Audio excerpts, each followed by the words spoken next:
इंदुरीकर महाराजांवर कोसळला दुःखाचा डोंगर. इंदुरीकर महाराजांना झालेला आहे हा आजार.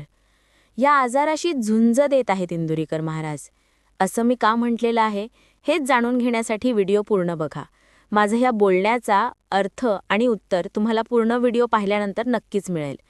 आता असं कोणता त्रास आहे जो इंदुरीकर महाराजांना होत आहे किंवा असा कोणता आजार आहे जो इंदुरीकर महाराजांना झालेला आहे, ज्याबद्दल आजपर्यंत इंदुरीकर महाराज आपल्या कीर्तनामध्ये कधीही बोलले नाहीत. परंतु एका कीर्तनामध्ये त्यांनी स्पष्ट केलं की त्यांना कशाचा त्रास आहे आणि ते सध्या कोणत्या आजाराशी लढा देत आहेत. त्याबद्दलच आजच्या व्हिडिओमध्ये आपण जाणून घेणार आहोत. त्यासाठी हा व्हिडिओ पहिल्यापासून शेवटपर्यंत पूर्ण बघा. 4 नोव्हेंबर 2025 रोजी इंदुरीकर महाराजांची कन्या ज्ञानेश्वरी हिचा साखरपुडा समारंभ पार पडला होता. संगमनेर येथील वसंत लॉन्समध्ये तिचा साहिल चिलाप यांच्याशी साखरपुडा झाला होता. महाराजांनी साखरपुड्याचे आयोजन अगदी राजशाही थाटाप्रमाणे केलेलं होतं.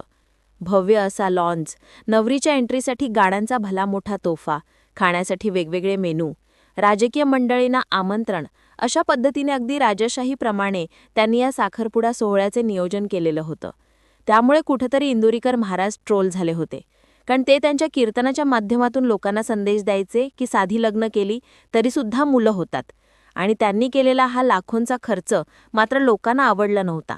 त्यामुळे लोकांनी सोशल मीडियाच्या माध्यमातून महाराजांवर टीका टिप्पणी केली होती.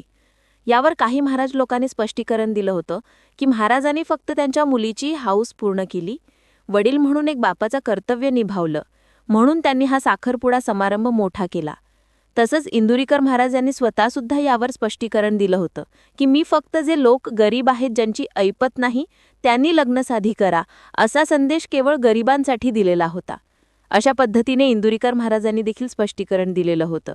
पण तरी देखील लोकांनी या प्रकरणाला खूप वर उचलून घेतलं आणि खूप वेगवेगळ्या पद्धतीने त्यांनाच नाही तर त्यांच्या मुलीच्या अंगावरच्या कपड्यांवरून सुद्धा ट्रोल केलेलं होतं. त्यानंतर काही दिवसांनी इंदुरीकर महाराज भडकले आणि त्यांनी त्यांची मतं मांडली होती. ते बोलले होते की राजकीय मंडळी एवढा पैसा उधळतात, त्यांना तुम्ही बोलायला जात नाहीत, मग मी पैसा खर्च केला तर तुमचं काय गेलं? मी फक्त साखरपुडाच मोठा केला नाही, तर मी पूरग्रस्तांसाठी 1 लाख रुपयांचा निधी देखील जाहीर केला.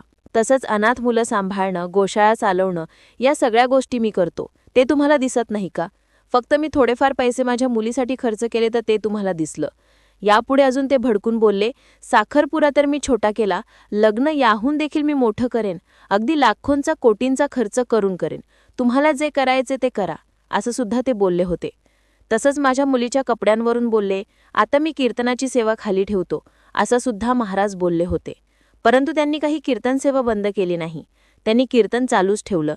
यावर सुद्धा काही लोक टीका करत कमेंट करत म्हटले होते की महाराजांना पैसा कमवायची लालसा आहे, ते कधीच कीर्तन सेवा बंद करणार नाहीत, फक्त आणि फक्त लोकांचं सांत्वन मिळवण्यासाठीच महाराज असं बोलत आहेत. अशा अनेक पद्धतीच्या नकारात्मक टीका महाराजांवर झाल्या होत्या. हे सगळं प्रकरण जवळपास 15 दिवस चाललं. त्यानंतर आता तरी सध्या सगळं काही शांत आहे. परंतु महाराजांनी नाशिक येथे कीर्तन केलेलं होतं. त्यामध्ये महाराज बोलले की मी फक्त जो पैसा माझ्या मुलीच्या साखरपुड्यासाठी खर्च केला, यावरून मला लोक इतक्या खालच्या पातळीचे बोलले. यासाठी मी किंवा माझ्या परिवाराने, माझ्या पत्नीने किती कष्ट घेतले, किती कष्ट सहन केले, हे कोणाला दिसलं नाही. मी दिवस रात्र एक केले. 8-8 दिवस मी माझ्या परिवारापासून, मुलाबाळांपासून दूर राहायचो.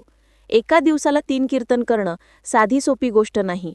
मी रस्त्यावर खाऊन, रस्त्यावर झोपून, रस्त्यावर राहून कीर्तनं केली. वयाची 30 वर्ष मी समाजकार्यासाठी घालवली, समाज प्रबोधनासाठी घालवली, तरीसुद्धा लोकांनी त्याचं मला खूप वाईट फळ दिलं, असं इंदुरीकर महाराज व्यक्त झाले होते. त्यानंतर महाराज असं देखील बोलले होते की मी जे बोलतो ते अगदी देठापासून बोलतो. मला हृदयाचा आजार आहे, मला कधीही किक बसू शकते, मी कधीही जाऊ शकतो. माझ्या हृदयावर एका साईडला सूज आलेली आहे. बोलून बोलून माझ्या छातीच्या सगळ्या नसा सुजून गेलेल्या आहेत. बोलून बोलून सूज आलेली आहे. मला हृदयाचा त्रास आहे, कधीही मला काहीही होऊ शकतं, असे इंदुरीकर महाराज आपल्या कीर्तनाच्या माध्यमातून बोलले. त्यांच्या त्या कीर्तनाच्या व्हिडिओखाली सुद्धा अनेक लोकांनी निगेटिव्ह कमेंट केल्या की महाराजांना जर एवढाच त्रास आहे तर महाराज तरी कीर्तन करणं का सोडत नाहीत? पैशांचा हव्यास आहे महाराजांना. तसंच काही जणांनी अशी देखील कमेंट केली की लोकांचं सांत्वन मिळवण्यासाठीच, लोकांना वेळात काढण्यासाठीच महाराज असं बोलत आहेत. आता महाराजांना खरंच हृदयाचा त्रास आहे का, की महाराज फक्त लोकांची करमणूक म्हणून बोलले असतील? याबद्दल तुम्हाला काय वाटतं? तुमच्या प्रतिक्रिया देखील आम्हाला कमेंट करून